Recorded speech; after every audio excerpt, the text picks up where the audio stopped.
Itu kendalanya dari kalian atau dari saya? Ada, Bu. Pasti ada ya. Nah, itu juga disebut prosesnya adalah di dalam siklus komunikasi tadi ada namanya noise, gangguan.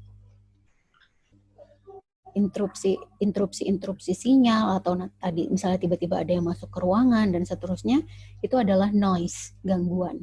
Gangguan itu yang kadangkala menciptakan adanya kekurangan informasi yang diharapkan adanya proses perubahan perilaku atau proses perpindahan informasi dari si komunikator ke komunikan karena adanya noise jadi nggak maksimal. Jadi perlu diminimalisir noise-nya. Itu adalah salah satu alasan kenapa saya mencoba membuat materi kontennya di YouTube untuk meminimalisir noise. Karena saat kelas seperti ini, nanti misalnya siapa lagi mati lampu atau mungkin saya juga mati lampu, lalu tiba-tiba harus ada gangguan interupsi dari yang lain, itu juga disebut dengan noise. Nah, untuk mencegah itu karena kita punya alternatif video, maka saya pilih untuk share video yang lebih minim noise-nya. Gitu. Ada lagi pertanyaan lain? Bu, izin bertanya. Ya, silakan Reza. Terdengar jelas, Bu, maaf. Soalnya hujan. Oh ya. Jelas kok. Oke, Indonesia ini kan negara yang heterogen, ada beragam budaya dari Sabang sampai Merauke. Nah, itu contoh nyatanya kan dari keberagaman budaya itu kan ada keberagaman logat, gestur ataupun appearance. Kayak contohnya orang Jawa, kalau orang Jawa tulen pasti banyak yang atau sebagian bicaranya masih medok. Jadi seperti itu. Atau orang Medan yang biasanya tonnya agak keras atau suaranya agak keras seperti itu. Nah, itu kan kalau di video tadi itu masuk ke paralinguistik ya, Bu. Ya, betul. Nah, pertanyaan saya, menurut pandangan Ibu itu apakah itu perbedaan peragaman budaya itu harus perlu dihilangkan atau tetap dipakai saja, maksudnya tetap dilanjutkan saja, karena di satu sisi kan itu mempengaruhi dari aspek paralinguistik, tapi di sisi yang lain informasi yang tersampaikan kan menurut saya tetap ada, tetap sempurna seperti itu. Oke, pertanyaannya bagus. Benar. Kalau di Indonesia itu nggak bisa dipungkiri, itu banyak banget aksennya, banyak sekali bahasa daerah kita yang akan melekat. Kalau orang yang asalnya dari Jawa, mau dia udah berapa tahun tinggal di Jakarta juga tetap aja akan ada cengkok khas Jawa gitu ya. Kayak misalnya orang bule ngomong bahasa Indonesia kan juga sama ya. Itu akan tetap ada cengkoknya, dialeknya dia yang nggak bisa dihilangkan.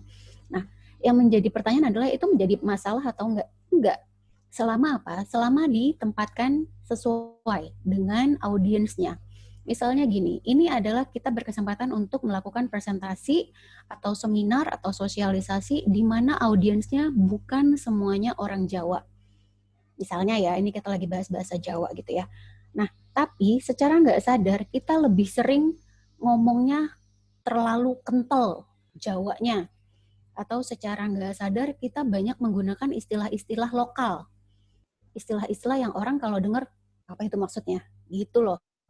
Nah, itu yang kemudian menjadi menghambat. Tapi kalau misalnya kita menggunakan bahasa Jawa, tapi kita melakukan sosialisasinya di Blitar atau memang di Jawa Tengah, di Nganjuk atau dimanapun, yang memang sudah bisa dipastikan semua audiensnya ngerti bahasa Jawa, there's malah lebih bagus gitu. Mungkin malah engagementnya lebih tinggi, mereka bisa lebih nerima. Misalnya ngomong-ngomong ke petani gitu ya, atau ke pedagang-pedagang pasar, mereka justru bisa akan lebih menerima kalau dilakukan sosialisasinya pakai bahasa daerah.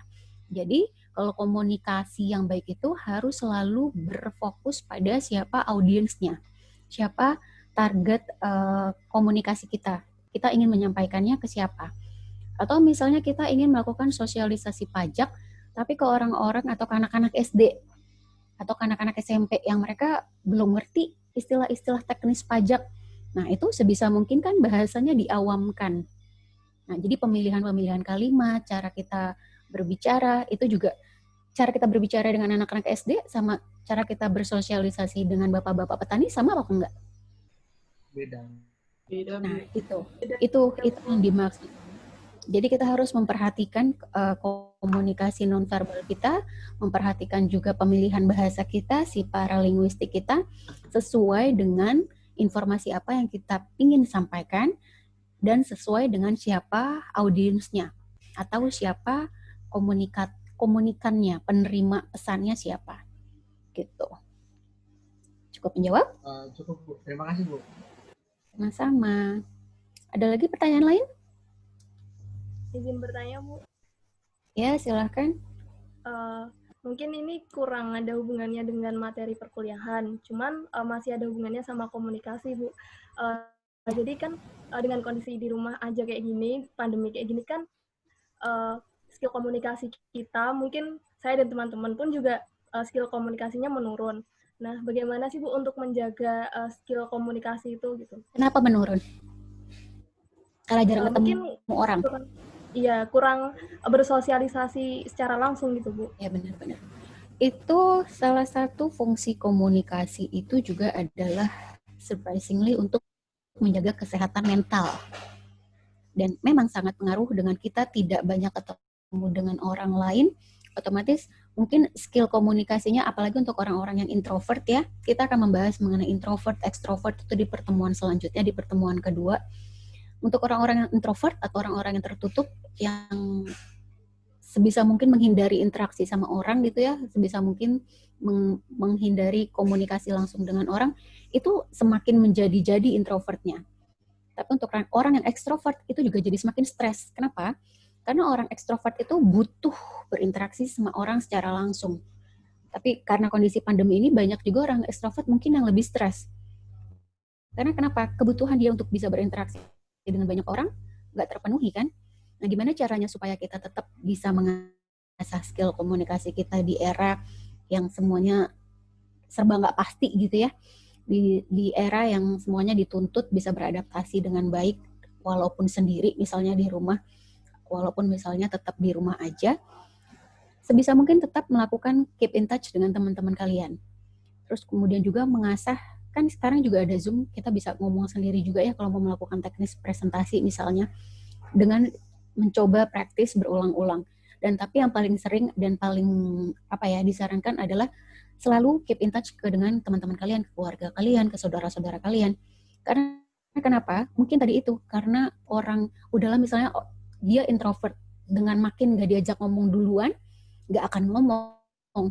Siapa di sini yang introvert? Saya. Siapa tahu yang ngomong? Banyak introvert atau banyak extrovert di sini? Enggak tahu. Bu, masuk yang mana? Tengah-tengah. Saya pendiam, saya hanya pendiam aja, Bu. Biasanya yang aku pendiam itu nggak pernah pendiam beneran. Nah, iya. Jadi apalagi kalau misalnya kalian tahu ada teman-teman kalian yang karakternya memang adalah tipikal introvert, apalagi parah gitu ya. Diajak ngobrol, diajak ngomong. Apa kabar? Tadi kuliahnya gimana? Misalnya udah beda kelas gitu ya, atau beda jurusan. Tapi satu kampung misalnya, ada yang satu udah bisa pulang, ada satu nggak bisa pulang, misalnya trap di kosan gitu. Diajak ngobrol. Dan tetap ada orang yang kita ajak lawan bicara, yang bisa kita sharing pikiran. Gitu sih. Cukup menjawab? Atau menulis. Kalau nggak bisa melakukan ngobrol, nulis. Nulis itu juga membantu. Karena written communication itu bagian dari verbal communication kan. Jadi kalau emang susah ngomong ya udah nulis. Jadi melatih skill nulis kita juga. Dan itu penting, bisa menulis dengan baik itu juga adalah skill yang sangat dibutuhkan untuk berkomunikasi. Pertanyaan lain? Ibu, maaf izin menanggapi tadi kan, kalau misal ada orang yang introvert tadi, kita yang mungkin beberapa teman-teman juga yang ekstrovert kan sebaiknya ngajak ngomong yang introvert gitu kan, Bu. Tapi kadang tuh kalau saya mengajak ngomong yang introvert tadi itu, mereka kayak mikir ngapain sih SKSD banget kayak gitu. Jadi Saya suka males gitu loh Bu ngajak ngomong introvert. Jadi gimana ya? Ya gitulah Bu. Jadi kayak males aja ngomong yang introvert kalau mereka mikirnya kayak gitu Bu. Kayak gitu. Oke. Ini adalah bahasan yang akan kita bahas lebih lanjut lagi di pertemuan selanjutnya. Tapi yang pertama kali mungkin yang bisa saya tanggapi, jangan-jangan itu persepsinya Mas Ilham sendiri atau memang udah pernah diutarakan langsung? Ngapain sih nanya-nanya?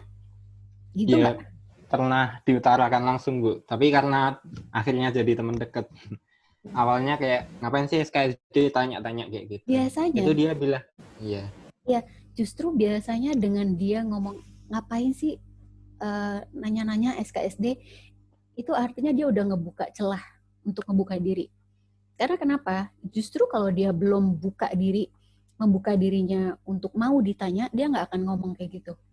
Dia akan segan untuk menanggapi. Dia nanggapin tapi secukupnya, tapi nggak akan justru dia berani untuk mengutarakan kayak tadi. Apaan sih SKSD nanya-nanya? Itu sebenarnya adalah pintu gerbangnya dia udah kebuka, tapi secara tidak sadar. Nah, kalau kitanya memang niatnya tulus, niatnya adalah sincere untuk menjalin pertemanan, ibarin aja, ya nggak apa-apa tuh aku nanya. Karena setelah itu, berikutnya malah akan jadi terjalin relationship-nya lebih baik gitu ya. Dan berikutnya si introvert ini kalau dia kemudian lagi ada masalah, walaupun dia misalnya nggak berani cerita duluan, tapi mungkin dia udah terpikir di kepalanya dia, oh, oke ini si Ilham sih bisa sih gue ajak ngomong nih. Karena dia udah pernah diajak ngomong duluan sama kamu gitu. Tapi mungkin nggak serta-merta ya, tapi itu reaksinya adalah sebuah proses yang panjang gitu. Cukup menjawab? Cukup menjawab. Ada lagi pertanyaan lain? Kalau menurut kalian selama 1 semester kemarin perkuliahan efektif apa enggak? Enggak, Bu. Enggak, Bu. Enggak, Bu. Kurang. Kayak belajar sendiri. Belajar sendiri. Paling sulitnya di mana? Karena ini jujur, ini juga kelas online pertama saya ya. Paling sulitnya di mana? Kalau menurut saya, Bu, kan ada mata kuliah yang lebih baik menggunakan Zoom, kayak yang hitung-hitungan. Nah, kalau saya semester kemarin, pada mata kuliah yang seharusnya lebih baik menggunakan Zoom itu malah cuma menggunakan WA gitu, Bu. Jadi lebih tidak sampai. Pakai Zoom aja sulit untuk sampai, apalagi tidak menggunakan Zoom itu. Iya, betul. Karena tadi itu, penggunaan Zoom atau penggunaan WA dalam komunikasi istilahnya apa? Media, Bu. Betul. Channelnya atau medianya yang dipilih juga menentukan keberhasilan komunikasi. Nah, memang benar challenge-nya di situ di kuliah jarak jauh ini ya itu ya, karena pemilihan medianya, karena kan nggak semua orang juga familiar ya, terutama mungkin juga yang kalau udah senior-senior dengan teknik komunikasi Zoom ya. Share screen-nya gimana, terus dia ngejelasinnya gimana, terus dia aduh ribet, udahlah males untuk update lagi, jadi memang dia prefernya untuk melakukannya via WhatsApp group aja. Jadi senyamannya. Walaupun mungkin nanti efeknya adalah di audiensnya adalah kalian di komunikannya. Nah, tapi ya itu tadi ya plus minus. Jujur ini kuliah semester sekali ini adalah terniat saya sampai bikin video. Karena kebetulan saya orang komunikasi gitu ya. Jadi saya paham kalau ini adalah challenging sekali dan harus pemilihan media yang tepat ini sangat penting. Karena kenapa? Kalau nggak percuma, buat apa cuma gini, maksudnya cuma kotak-kotak Zoom ini, kita cuma lihat-lihatan di kamera, tapi message-nya nggak nyampe. Itu buat saya pribadi. Tapi kan mungkin semua orang juga masing-masing punya ada pertimbangan ya, ada pertimbangan sendiri dan keterbatasan. Nah, cuma kalian bisa lihat dari scoop-nya supaya nanti kalian, misalnya kalian sekarang kan sebagai komunikan nih, sebagai audiens, tapi one day kalian adalah yang berlaku sebagai komunikator, karena udah belajar ilmu komunikasi, walaupun waktu yang dasarnya aja, jangan sampai salah memilih channel, jangan sampai salah memilih media, gitu. Dan diupayakan menyampaikannya tadi itu, baik itu komunikasi verbalnya maupun komunikasi non-verbalnya, maupun yang paraverbalnya, diperhatikan dengan baik. Supaya apa? Supaya efektif kelasnya. Ini kan saya bisa ngelihat ya, di sini mana yang lagi di kamar, mana yang lagi tadi ada di ruang tamu, atau mana yang beneran nyimak, mana yang enggak. Ini videonya mati, kenapa ada 4 orang? Niputu, Sera, Mika, Anindya. Nah, itu kan juga sebenarnya challenge dari belajar jarak jauh ya. Jadi baik itu antara dosen maupun si mahasiswanya sama-sama punya tantangan tersendiri.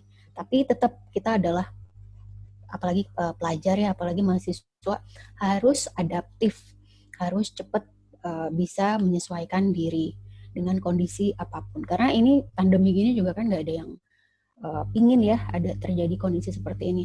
Dan saya jujur 3 bulan pertama boro-boro ini kuliah online atau webinar, enggak, saya benar-benar fokus di rumah.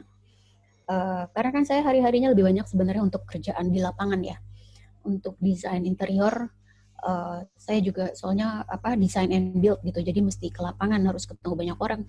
Tapi karena pandemi ini, alhamdulillah project-projectnya juga banyak yang di hold dan banyak yang di cancel. Jadi saya pun coba belajar untuk pakai Zoom. Kamera saya, laptop sekarang yang saya pakai ini juga bukan laptop yang ada diinstal kamera. Karena sebelumnya saya selalu punya laptop yang pakai kamera dan useless, nggak pernah saya pakai. Giliran laptopnya diganti yang nggak ada kamera, ternyata butuh banget kamera. Kan nyebelin deh. Ya udah, tapi karena memang harus adaptasi, ya udah saya coba belajar cara pakainya, cara installnya, dan seterusnya. Jadi intinya kita juga harus membuka diri terhadap semua challenge komunikasi ini. Karena memang ini tantangan untuk banyak orang sih. Dan yang setahu saya untuk di komunikasi, nggak cuma di komunikasi ya, di kelas semester, ini kan kita akan full ya, daring sampai 1 semester ini. Itu target utamanya adalah tadi, di soft skill-nya. Tadi itu, makanya tadi di kelas sebelah ada yang bilang, Bu, tapi ada dosen yang udah belum apa-apa, udah ngewanti-wanti, kalau di kelas saya jangan yang aneh-aneh, nanti saya tandain, nanti saya kasih tugas sendiri. Terus pertanyaannya, bisa tahu aneh-aneh dari mana, orang kelasnya online? Kan bukan di sekolah langsung, bukan di kelas langsung. Kan kelihatan di kamera. Gitu. Makanya tadi salah satu gesture apa aja sih? Selain appearance? Winking. Terus, ya, apalagi winking itu kedip-kedip apa enggak gitu kan. Lagi kalau yang cowok banyakan kedip, ke cewek kan juga aneh ya. Gitu. Apalagi? Apa itu? Apa? Movement, Bu. Hand movement. Hand movement. Ya, gesture itu ada hand movement-nya juga. Ada pergerakan tangan. Kalau misalnya kita ketemu langsung juga mungkin ada yang nervous, agak remes tangan, atau pegang-pegang tisu, atau pulpen gitu ya. Nah, itu juga diperhatikan. Terus ada apa lagi? Gesture. Nodding gini-gini ya, pegang-pegang hidung, terus bentar-bentar gosok-gosok hidung atau gosok-gosok dagu, ada aja yang digosok pokoknya. Terus apa lagi?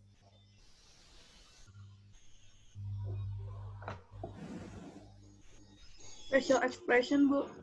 Facial expression itu kan sangat kelihatan ya, ekspresi muka. Nih, kalau pas saya lagi lihat satu-satu buka kameranya juga ini kelihatan. Dosen yang lain juga akan sama. Akan ngelihat ekspresi muka kalian, mana yang beneran nyimak, mana yang sambil ngantuk-ngantuk ogah-ogahan, mungkin di bawahnya lagi sambil main game atau sambil main handphone. Itu kelihatan loh. Jadi, facial expression walaupun jarak jauh ini juga tetap kita mesti perhatikan. Walaupun memang ini jam-jam segini, apalagi ya jam-jam kritis, ini jam-jam ngantuk. Tapi karena tadi kita udah belajar si gesture-gesture yang perlu kita perhatikan untuk komunikasi nonverbal, kita mesti lebih ngeh. Oh ya, ini kamera gue nyala. Kayak gitu loh. Sarah, kenapa kameranya masih mati? Ya pede, Bu. Kenapa? Coba dibuka kameranya, Sarah.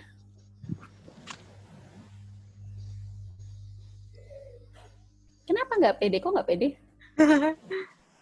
Nggak apa-apa, Bu. Nggak boleh. Kalau di kelas aku harus semuanya pasang kamera. Karena it's a part of communication. It's a part of, saya pengen lihat facial expression-nya kalian. Dan gesture-gesturnya. Terus tadi ada apa lagi gesture? Posisi duduk. Posisi berdiri, posisi duduk ini kan juga kelihatan ya, mana yang emang beneran lagi udah siap menerima kuliah, sama yang aduh nih kuliah cepetan kayak itu kan juga kelihatan. Nah itu yang perlu diperhatikan juga. Gak cuma untuk ke mata kuliah ini ya, tapi juga mata kuliah lain. Supaya jangan sampai ada nanti juga misalnya dosen yang ngerasa tersinggung. Misalnya pas dia ngeliat nih lagi iseng ngecekin satu-satu kameranya. Kemarin ada video yang viral itu juga lucu ya, yang lagi kuliah online. Terus ternyata ada salah satu siswanya lagi main game, terus kelepasan. Ada yang nonton nggak? Oh, bilang apa Bu itu? Enggak, Bu. Iya, tahu. Tahu ya? Bu. Tahu. Itu kan Mirip kayak Ilham Bu. Bilangnya apa sih kemarin? wah ngomongnya nggak sopan. Anggitia Firda apa nih? Anggitia Firda siapa namanya? Mati juga nih. Nisa. Iya, kayak gitu. Oh ya, Firda Anissa nih juga mati. Artinya gini, maksudnya komunikasi jarak jauh ini tantangan bagi kedua belah pihak, baik itu bagi si komunikatornya maupun bagi si penerimanya kalian. Kalau komunikatornya kita sebagai dosen itu juga challenging. Saya baca beberapa kali di grup dosen itu, ya mereka bahkan untuk submit kelas di portal pun beberapa kali banyak yang fail gitu. Terus kemudian juga karena saya kebetulan alhamdulillah karena background-nya juga komunikasi dan ada teman yang berbaik hati mau membantu bikin video, ya terjadilah video itu. Walaupun serba last minute, walaupun serba mepet, tapi ya alhamdulillah masih bisa ada alternatif. Tapi kan nggak semuanya punya privilege, punya waktu juga mungkin ya untuk buat kontennya maksimal gitu. Jadi sebagai mahasiswa edisi online, kalian yang mesti lebih proaktif. Karena mau nggak mau kan mahasiswa yang lebih butuh ya gitu. Jadi dan di STAN itu dosen itu berkuasa penuh dan dilindungi undang-undang untuk hak prerogatifnya sebagai pengajar menentukan nilai, menentukan siapa yang mau di DO atau enggak, itu juga hak prerogatifnya dosen. Walaupun sih jangan sampai amit-amit ya ada yang sampai mengalami hal tersebut. Gitu. Ada lagi pertanyaan lain? Jadi walaupun WhatsApp group itu challenging banget, walaupun mestinya aduh ini kan enak banget nih kalau dijelasin langsung ada presentasinya atau ada diajarin kan ditulis di papan. Mungkin itu nanti bisa jadi feedback, coba dikasih masukan ke bagian akademik. Karena kalau disampaikan langsung ke dosennya yang bersangkutan takutnya tersinggung ya. Gitu. Ada lagi pertanyaan lain? Saya mau nanya, Bu. Ya, silakan. Tadi kan di video Ibu kan ada ngejelasin gitu ya, Bu, tentang cara tahu biar gimana ya?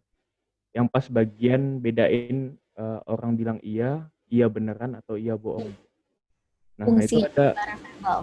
Ya itu ada tips dan trik lain nggak, Bu, biar tahu kapan seseorang itu berbohong atau enggak? Oke. Kalau punya mesin lie detector enak ya. Tapi even lie detector, ingat nggak dulu waktu kasusnya yang kopi sianida itu siapa namanya? Ada yang ingat nggak? Jessica itu lolos kan? Si Jessica itu lolos kan? Lie detector beberapa kali kan? Berarti emang dia sangat jenius gitu ya. Tapi tipsnya untuk mengetahui orang bohong apa enggak, itu juga mungkin kalau yang cewek lebih canggih saya rasa. Karena selain kita mesti lebih peka, satu memang mesti lebih peka dengan facial expression-nya ya. Orang bohong itu pupilnya mengecil. Iya apa enggak? Tapi kan orang belum tentu ngeh kapan dia pupilnya mengecil, kapan enggak gitu. Kecuali emang dia deket banget gitu. Atau misalnya memang belum terbiasa aja memperhatikan micro expression. Kalau di acara-acara gosip itu suka ada kan ya, pakar mikro ekspresi yang sok-sok ngebaca ini maksudnya sebenarnya apa, dia lagi bohong apa enggak. Karena kenapa? Memang itu bisa dipelajari. Dan cara lainnya selain mempelajari micro expression dan komunikasi nonverbal atau komunikasi paraverbal, itu saya rasa nggak ada. Kecuali memang ada dia sense sixth sense, anak indigo, atau memang feeling. Kalau misalnya kita punya kedekatan emosional sangat dekat dengan orang tersebut, biasanya itu juga ada feeling ya, ada insting. Kita tahu kapan dia bohong, kapan dia nggak bohong. Tapi kalau yang perlu diasah untuk yang misalnya nih, kita baru kenal atau baru berapa kali ketemu lah, dari hal-hal simpel aja. Udah makan? Udah, makasih. Tapi terus kemudian perutnya guguk. Orang Jawa kan serba sungkan ya. Kalau ditawarin makan, enggak, makasih. Tapi padahal kelihatan banget mukanya pucet gitu. Misalnya bibirnya juga udah kering gitu. Yang kayak gitu, udah, terima aja, makan aja. Kan kadang ada yang perlu kayak gitu ya. Nah, itu biasanya juga kita perlu perhatikan itu tadi. Micro expression-nya dia sama gesture-gesturenya dia. Kayak misalnya lagi kampanye. Kalau lagi kampanye nih, misal pas pilkada nih sekarang lagi rame, coba kalian perhatikan mana yang benar-benar sincere, mana yang pencitraan. Itu juga akan kelihatan kan sebenarnya. Karena kenapa? Nanti bisa dilihat lagi dari konsistensinya. Apakah dia benar-benar walk the talk, menjalankan apa yang dia ucapkan, atau ya cuma sekedar lip service saja, cuma sekedar campaign kata-katanya doang gitu. Tapi kalau yang saya rasakan pribadi, dengan semakin kita dewasa, dengan kita semakin matang, semakin kita bisa membedakan kapan orang lain bohong dan tidak bohong. Sesimpel dulu waktu kita mau pura-pura batalin puasa, siapa yang suka buka puasa sambil wudu, sambil pura-pura minum, atau nggak boleh makan permen, atau ini mic-nya boleh dinyalain ya, mic-nya nyalain aja, atau nggak misalnya pas lagi ibunya atau ayahnya larang nggak boleh makan permen gitu ya, atau makan coklat. Tapi kan anak kecil suka ada bolongannya, colongannya, kamu makan permen ya? Enggak, tapi mulut celemotan. Tapi saat kita masih di posisi si anak kecil itu, kita udah ngerasa jago banget nggak bohongnya. Nggak akan tahu nih, mama nggak akan tahu gue habis makan coklat. Padahal jelas-jelas pas lagi ngomong itu bau coklat banget gitu.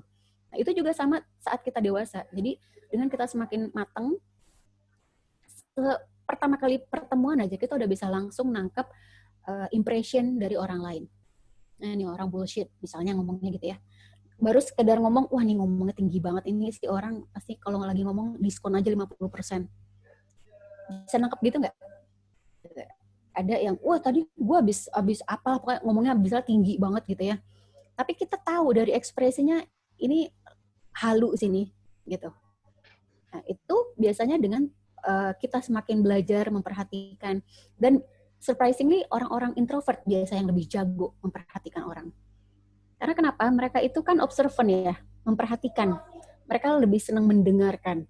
Sedangkan orang yang ekstrovert itu kan lebih senang berbicara daripada mendengarkan. Sedangkan informasi itu banyak kita dapat dari tadi ternyata verbal apa non-verbalnya? Apa paraverbalnya? Non-verbal. Nah, iya, dari non-verbalnya, dari paraverbalnya justru informasi lebih banyak didapatkan. Karena kenapa? Orang yang introvert itu kan dia mengobservasi ya. Ini orang bilangnya udah di jalan dari tadi, tapi ngos-ngosan pas udah sampai. Berarti bohong nih, dia lari-larian nih dari tadi. Misalnya kayak gitu. Atau misalnya, ya bentar lagi. Tapi suaranya di belakangnya masih rame gitu. Mungkin dia udah coba nutup-nutupin, tapi sebenarnya kedengeran tiba-tiba suara motor. Nah, kan kalau orangnya bukan observant atau orang yang mengamati hal-hal detail tadi, hal-hal yang masuk kategorinya sebagai kategori komunikasi nonverbal, itu nggak akan gitu. Jadi cara tips menguasai komunikasi nonverbal atau kita bisa menangkap kapan orang bohong dan kapan tidak bohong, kita pelajari lagi, lebih amati lagi perilaku sehari-harinya, dari micro expression-nya, dari cara tiba-tiba kok dia rapih banget, nggak pernah nih tumben-tumbenan nih rapih, mau kemana? Enggak, cuma ke warung depan kok, rapih, tiba-tiba pakai pomade-nya on, kan itu bohong, kayak gitu. Tapi kita bisa langsung tahu dia bohong apa enggak, karena apa? Pengamatan kan dari perilaku dia yang sebelumnya. Gitu. Cukup menjawab? Berarti deteksinya tuh sebagian besar dari mata atau penampilan ya Bu ya? Kurang bisa deteksi hanya dari suara aja. Kalau suara kurang. Karena kenapa? Suara kecuali kamu punya kedekatan ya. Kalau suaranya geter, suaranya terdengar ragu-ragu, itu bisa jadi bohong. Atau orangnya orangnya tuh nggak pernah ngegas gitu ya. Tiba-tiba, lah ini orang gue tanya pelan-pelan, apa ada jadi ngegas? Bisa jadi ada yang disembunyikan. Gitu. Itu dari non-verbal atau paraverbalnya ya, dari voice-nya. Terus, kamu baik-baik aja, misal di telepon gitu ya, dia nggak mau video call. Kamu baik-baik ya? Nggak apa-apa kok, aku baik-baik aja. Tapi suaranya lemes banget. Itu kan tadi masuk dalam kategori paraverbal kan, voice-nya kan. Suaranya biasanya kenceng, biasanya ceria, kok ini lemah banget suaranya kok pelan banget, kayak nggak bersemangat. Gitu. Atau, ibu baik-baik aja, baik-baik kok nggak apa-apa nak, tapi sambil batuk gitu. Itu kan ada sesuatu yang memang tidak ingin diketahui oleh lawan bicaranya. Gitu. Jadi banyak sih Mas, memang mostly lewat facial expression itu lebih gampang. Tapi kalau kita udah lebih advance lagi, itu tadi dari si paraverbalnya. Ya? Oke, Bu. Cukup jelas? Cukup jelas. Izin mengingatkan kelasnya sebentar lagi sudah. Ya, 2 menit lagi, Bu. Dulu, saya tutup kelas dulu, bener. Thank you, tunggu diingetin. Nanti soalnya kelasnya suka tutup sendiri katanya. Saya tutup dulu ya, disimpan presensinya. Simpan. Oke.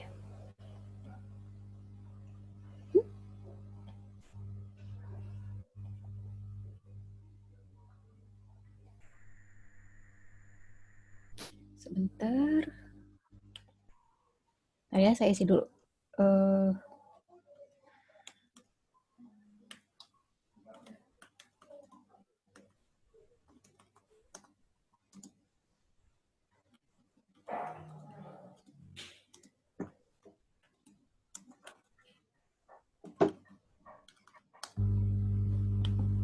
Hilang. Tadi padahal udah dimasukin. Oke.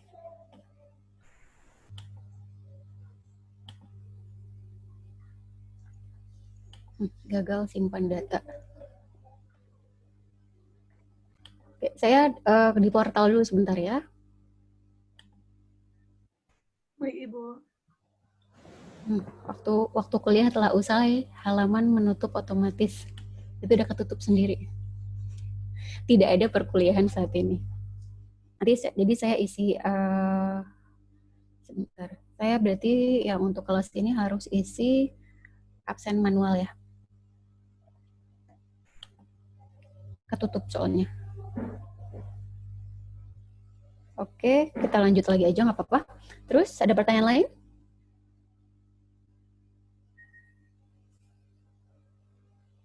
Tapi tadi overall dari video kalian nangkap apa nggak materinya? Itu sih yang perlu saya tahu. Nangkep, Bu. Nangkep, Bu. Jelas. Jelas? Jelas, Bu. Jelas banget. Jelas banget. Karena saya sendiri ragu-ragu ini, saya tuh kalau kalian bisa lihat itu nggak ada subscribernya, karena memang target saya bukan di sana. Target saya adalah bagaimana materinya bisa tersampaikan dengan baik. Gak pernah kepikiran bikin konten YouTube honestly. Untuk pribadi ya, tapi karena yaitu blessing in disguise saja udah jadi terpaksa, ya udah dicoba aja gitu. Kalau ada pertanyaan lagi nggak?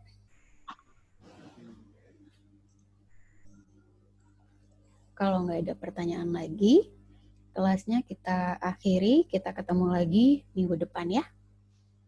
Baik, Bu. Oke, sampai ketemu minggu depan. Assalamualaikum warahmatullahi wabarakatuh. Selamat sore. Waalaikumsalam warahmatullahi wabarakatuh. Selamat sore, Bu. Terima kasih, Bu. Terima kasih, Bu. Terima kasih.